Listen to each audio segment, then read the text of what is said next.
di tempatnya masing-masing gelar sejadah, pakai parfum yang harum atau bakar menyan ya. Menyan ini kan sunnah Nabi, tapi sing wangi loh ya. Ojo menyan mumet. Yang wangi, yang harum, bukhur ya Bu, bukhur. Ngadep kiblat, kalau memang posisinya bisa ngadep kiblat dalam keadaan suci, udah.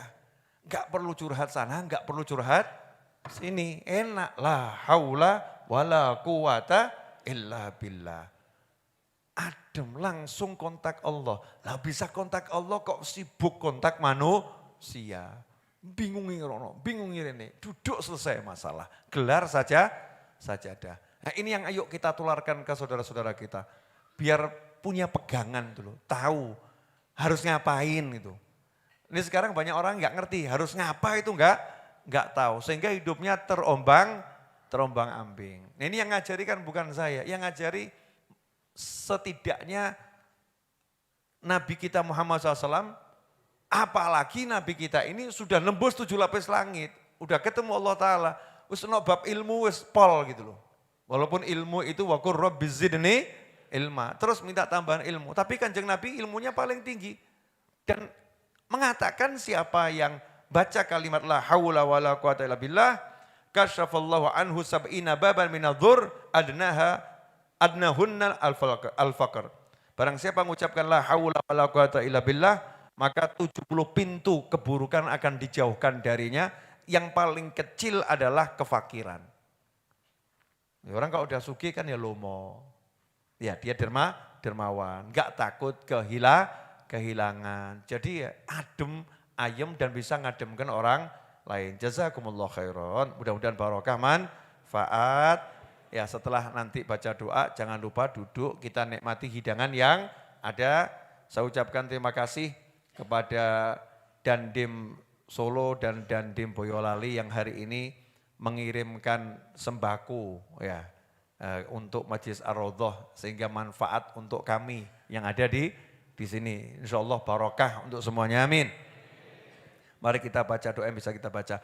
Allahumma salli wa sallim ala Sayyidina Muhammadin miftahi babi rahmatillah adada ma fi ilmillah salatan wa salaman daimaini bidawami mulkillah wa ala alihi wa sahbihi. Allahumma ij'al fi ta'atika farahi wa sururi wa fi mardatika jami'a umuri. Allahumma ya alim bihalati ومطلع على سرائري ونياتي اقضي جميع حاجاتي واغفر ذنوبي وسيئاتي وتجاوز عن خطيئاتي وزلاتي وتقبل جميع حسناتي وسامحني فيما مضى وما يأتي واكتبني في ديوان ساداتي واسلك بي سبيل نجاتي في حياتي ومماتي. Allahumma inni tami'un fi atak,